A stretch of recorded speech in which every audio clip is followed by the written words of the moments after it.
भारत पाकिस्तान सरहद की सटे गांव नौशहर ढाला में देर रात ड्रोन देखा गया है। तरन पुलिस और बीएसएफ की जॉइंट सर्च ऑपरेशन में 6 किलो हेरोइन भी बरामद की गई। अंतर्राष्ट्रीय बाजार में बरामद की गई हेरोइन की कीमत 30 करोड़ रुपए आंकी गई है और बारिश के कारण सर्च ऑपरेशन में दिक्कत भी आ रही है। तो भारत पाकिस्तान सरहद पर एक बार फिर से नापाक हरकत देखने को मिली। एक तरफ जहां देर रात यहां पर ड्रोन देखा गया तो वहीं दूसरी तरफ बड़ी मात्रा में हेरोइन की खेप भी बरामद की गई है। सर्च ऑपरेशन में 6 किलो हेरोइन बरामद की गई है। इस वक्त की बड़ी अपडेट, बड़ी खबर आपको बता रहे हैं। गांव नौशहर के पास ड्रोन देखा गया और बीएसएफ ने जॉइंट सर्च ऑपरेशन शुरू किया है। उधर सरदार इकबाल सिंह लालपुरा ने राष्ट्रीय अल्पसंख्यक आयोग के नए अध्यक्ष के तौर पर अपनी जिम्मेदारी संभाल ली है। दिल्ली स्थित राष्ट्रीय अल्पसंख्यक आयोग के ऑफिस में सरदार इकबाल सिंह लालपुरा ने पद संभाला। जी मीडिया से खास बातचीत में उन्होंने कहा कि उनकी कोशिश देश के अल्पसंख्यकों को इंसाफ दिलाने और उनके अधिकारों की रक्षा करने की होगी। जी मीडिया संवाददाता शोएब रजा ने इकबाल सिंह लालपुरा से खास बातचीत की। सरदार इकबाल सिंह लालपुरा जी ने आज माइनॉरिटी कमीशन के चेयरमैन के तौर पर जिम्मेदारी संभाल ली है। सर, सबसे पहले तो आपको मुबारकबाद, बहुत बहुत थैंक यू, धन्यवाद। वाहिगुरु जी का खालसा, वाहिगुरु जी की फतेह। मैं एक कॉन्स्टिट्यूशनल बॉडी का मुखी हूँ, चीफ हूँ, चेयरमैन हूँ। तो मेरा सबसे पहले फर्ज तो ये है कि जो भारत का संविधान जो कहता है उसके मुताबिक सबको न्याय मिले और सबको बराबरी में रखा जाए। तो उसके लिए मेरा यत्न होगा। तो जो भी आज, क्योंकि कमीशन जब बनते हैं इसके पीछे कुछ ना कुछ तो होता है कि इसके पीछे इस वजह से अगर ये कमीशन बना है तो उसमें जिस भावना से बना है, जिस काम के लिए बना है, उसको पूरा करने का मैं हर तरह से प्रयास करूँगा। आपने अभी जिक्र किया था कई चीज़ों का, जब आप नकवी जी के साथ बैठे थे उस दौरान आपने 84 और तमाम चीज़ों का जिक्र किया। तो यानी कि आप महसूस करते हैं कि जो अक़लियती या माइनॉरिटीज़ होती है उनके साथ ज़्यादती भी उसी तरह से होती है, उनका जो हक है उसकी सुरक्षा हो, उसके लिए कोशिशें होगी। बात ये होती है कि लम्हों ने खता की, सदियों ने सजा पाई। जो पंजाब का दुखांत है वो मेरी नज़रों में एक जुल्म की वजह से शुरू हुआ था। एक झूठे मुकदमे के कारण ये सारी एजिटेशन हुई थी। अगर पहले ही बेइंसाफी ना होती, किसी इंडिविजुअल ने गलती की, सरकार ने उसको क्यों नहीं रोका, ऐसा समय था। ऐसे और जगह भी ऐसा ही होता है। अगर जो अफसर ऑन द ग्राउंड जो सही काम करे तो संविधान को सामने रख के, इंडियन पीनल कोड को सामने रख के जो हमारा सिस्टम है, तो कभी कोई गलती होने का संभावना नहीं होती। बहुत बहुत बात करने के लिए। तो इकबाल जी जिन्होंने आज अपनी जो जिम्मेदारी है उसको संभाल लिया है और इनका यही कहना है कि वो सबको साथ लेकर चलेंगे और अक़लियती या फिर माइनॉरिटीज़ के जो भी हक है उनका तहफ़्फ़ुज़ करने की कोशिश करेंगे। कैमरामैन बलवंत के साथ जी मीडिया के लिए दिल्ली से मैं शोएब रजा। उधर करनाल लघु सचिवालय के बाहर किसानों का धरना लगातार जारी है। किसान करनाल के एसडीएम के खिलाफ कार्रवाई की मांग पर अड़े हुए हैं। किसानों ने कहा कि वो लाठीचार्ज का आदेश देने वाले अधिकारी का हरियाणा से तबादला कर किसी और प्रदेश में भेजा जाए। गुरनाम चढ़ूनी के मुताबिक कल संयुक्त किसान मोर्चा की बैठक भी होगी जिसमें आगामी रणनीति पर मंथन किया जाएगा। आपकी जानकारी के लिए बता दें कि सरकार मामले की जांच और जांच में दोषी पाए जाने वालों के खिलाफ कार्रवाई का भरोसा दे चुकी है। किसानों की तलखी अब भी कम नहीं पड़ी है और किसानों ने 11 सितंबर यानी कि कल तक का अल्टीमेटम दे दिया है सरकार को। साफ साफ कह दिया है कि अगर सरकार दोषी अधिकारी के खिलाफ मामला दर्ज नहीं करते, हमारी मांगों को पूरा नहीं करते, तो आर पार की लड़ाई होगी। किसानों का साफ तौर पर कहना है कि अगर 11 सितंबर तक भी सरकार ने दोषी अधिकारी पर कार्रवाई नहीं की तो उसके बाद किसानों का उग्र विरोध देखना पड़ेगा और 2 दिन का विरोध भी सरकार सह नहीं पाएगी क्योंकि इतना ज्यादा उग्र तरीके से उसके बाद किसानों की ओर से प्रदर्शन किया जाएगा। हालांकि अब फिलहाल करनाल में किसानों का धरना जारी है और कल तक का वक्त दिया गया है सरकार को। कल तक का अल्टीमेटम दिया गया है, सरकार को वक्त दिया गया है और चप्पे चप्पे पर सुरक्षा बल की भी तैनाती है, सुरक्षा के भी पुख्ता इंतजाम है। किसानों का ये प्रदर्शन लगातार जारी है। आपको बता दें कि किसान नेता गुरनाम चढ़ूनी की ओर से भी ये बात कही गई थी कि अब करनाल में भी माहौल वैसा ही बनता जा रहा है जैसा कि सिंघू बॉर्डर में था।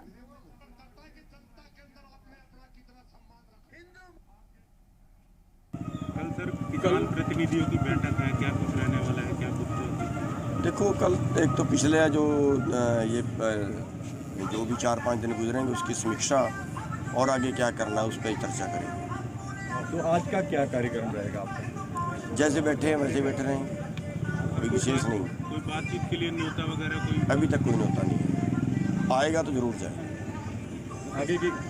आगे की रणनीति किस हिसाब से क्या रहेगी जो कल की मीटिंग होने वाली है? कल की मीटिंग में तय होगी। कल की जो रणनीति रहेगी, कल की मीटिंग को लेके आपकी किसान नेताओं की जो होगी 3 बजे होगी।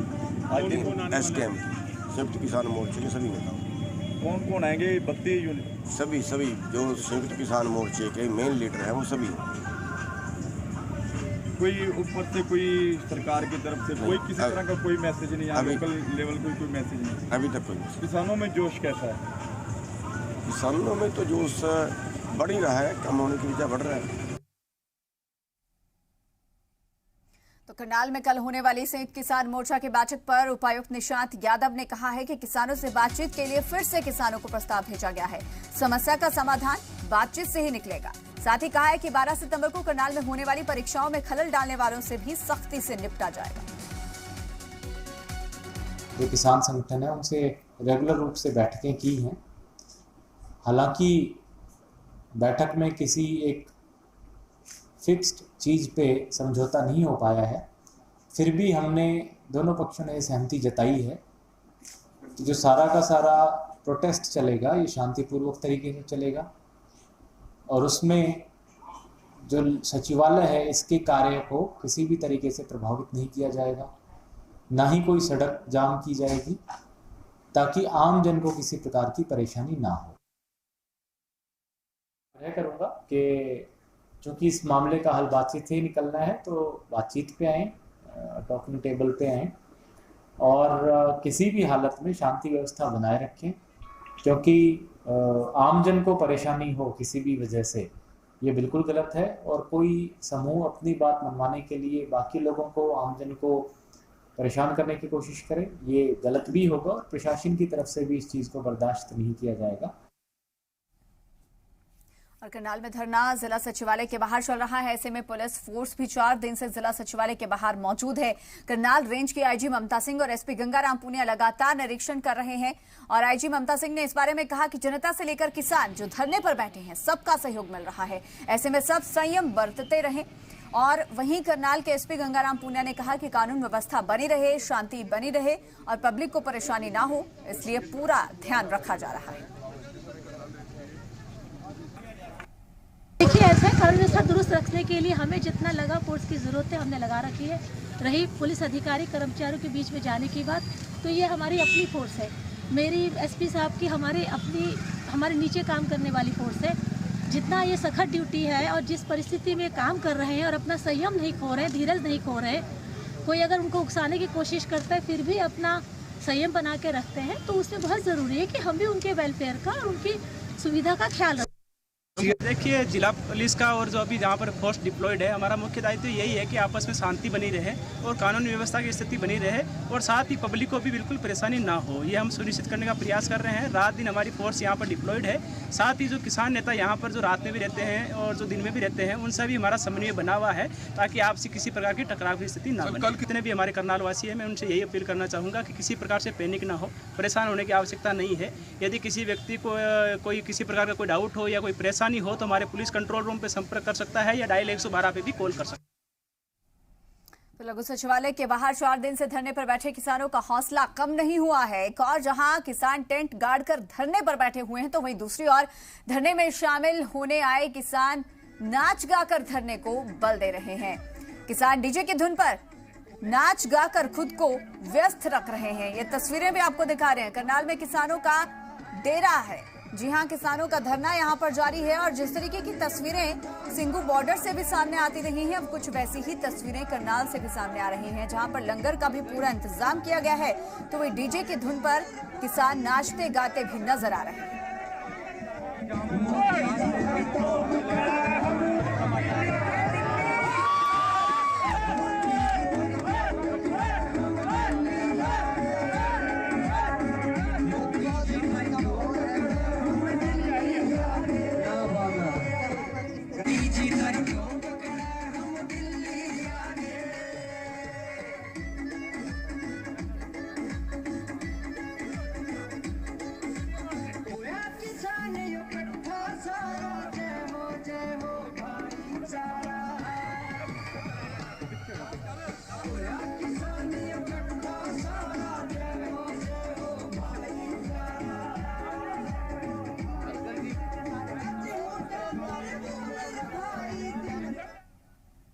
फिर इस बीच एक और बड़ी खबर का रुख करेंगे। रबी फसलों की एमएसपी में वृद्धि के लिए सीएम मनोहर लाल ने केंद्र सरकार का आभार जताया है। हरियाणा के मुख्यमंत्री मनोहर लाल ने कहा, प्रधानमंत्री नरेंद्र मोदी की ओर से किसानों को समृद्ध बनाने के लिए लगातार महत्वपूर्ण कदम उठाए जा रहे हैं। सीएम मनोहर लाल ने रबी फसलों के लिए एमएसपी में 40 रुपए से 400 रुपए तक की वृद्धि को मंजूरी देने पर प्रधानमंत्री और केंद्र सरकार का धन्यवाद किया है।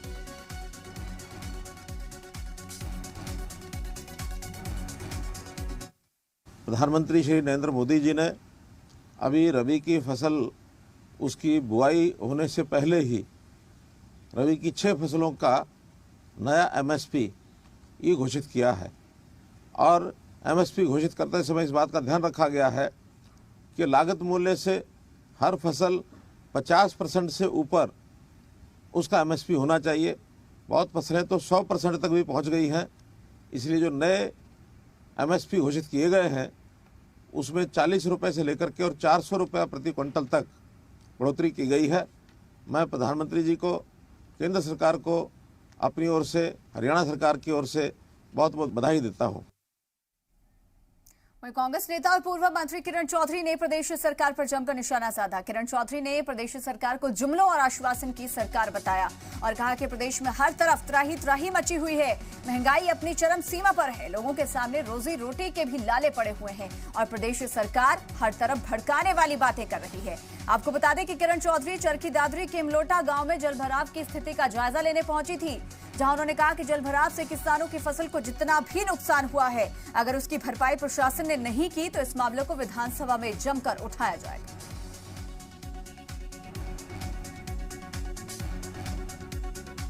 जनता से ऊपर कुछ नहीं और ये जनता सारा देख रही है। पिछले 7 सालों के अंदर जो हालात हो रहे हैं, चाहे हर तरीके से जो है भटकाने वाली बातें करी जाती हैं, लेकिन नतीजे जो हैं वो कुछ निकलते नहीं हैं। सारे जुमले दिए जाते हैं, हर तरीके से त्राही हो रही है, महंगाई की त्राही हो रही है। सिलेंडर महंगा हो गया, पेट्रोल महंगा हो गया, डीजल महंगा हो गया, खेती का जो है पूरा का पूरा मुआवजा नहीं मिल रहा है।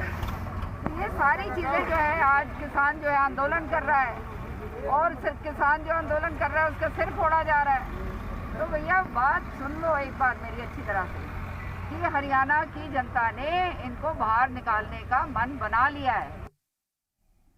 और अब आपको दिखाएंगे एक अच्छी खबर। हिसार के सलेमगढ़ गांव का रहने वाला 12वीं पास किसान इन दिनों उन किसानों के लिए प्रेरणादायक बना हुआ है जो कि खेती को घाटे का सौदा मानते हैं। दरअसल मशरूम की सब्जी तो आपने खाई होगी, लेकिन विकास ने मशरूम के बिस्किट बनाकर सबको हैरान कर दिया है। विकास की मेहनत इतनी रंग लाई कि उसका मंथली टर्नओवर 20 से 25 लाख रुपए का हो गया है।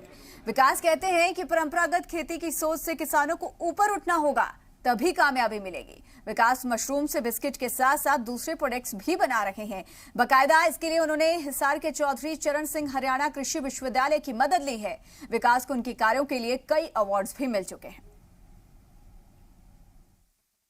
कुछ कर गुजरने की अगर चाहत हो तो बड़ी से बड़ी मंजिल को भी आसानी से हासिल किया जा सकता है। कुछ ऐसा ही विकास नामक इस शख्स ने किया है। विकास सलेमगढ़ के रहने वाले हैं। खासियत इनकी है कि ये मशरूम की खेती करते हैं। मशरूम की खेती तो हर वर्ग को करते हैं, आपने देखा होगा कि, लेकिन मशरूम से ना सिर्फ बिस्किट्स बल्कि दूसरे तमाम प्रोडक्ट्स जो हैं इन्होंने बनाने का काम किया। सबसे पहले आपको बिस्किट्स दिखा देते हैं। ये मशरूम से बनाए गए तमाम वो बिस्किट्स हैं जो विकास द्वारा तैयार किए गए हैं। इसके साथ साथ मशरूम के जरिए ही दूसरे प्रोडक्ट्स भी जो है विकास की तरफ से तैयार किए गए। ये जो मेरा आइडिया था, मेरे पापा जो है दादाजी हैं सभी खेती में एग्रीकल्चर कर रहे।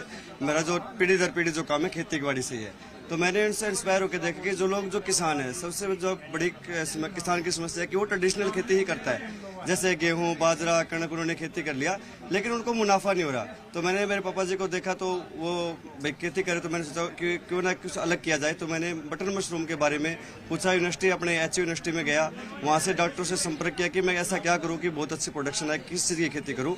तो उन्होंने मेरे को बटन मशरूम के लिए और मशरूम की खेती के लिए सजेस्ट किया। अच्छा, जिस तरह से आपको खेती के लिए सजेस्ट किया, कौन कौन से प्रोडक्ट्स जो हैं आप बनाते हैं मशरूम से? जिस तरह से हमने बिस्किट्स देखा है, क्या कुछ इसका रहता है और कितना एक टर्नओवर जो है वो निकल पा रहा है? सबसे पहले जी हम मशरूम के स्टार्टिंग में एबिक में सिलेक्टेड हुए agri business incubation centre Hisar से, और हमने मशरूम के बिस्किट्स, बढ़िया, पापड़, अचार, मुरबा और हेल्थ ड्रिंक पाउडर हमने मशरूम के तैयार किए हुए हैं, जो ओस्टर मशरूम के जो मशरूम है उसको ड्राई करके फिर हम उसके प्रोडक्शन तैयार करते हैं। कैमरा पर्सन राजेंद्र कुमार के साथ रोहित कुमार, जी मीडिया हिसार।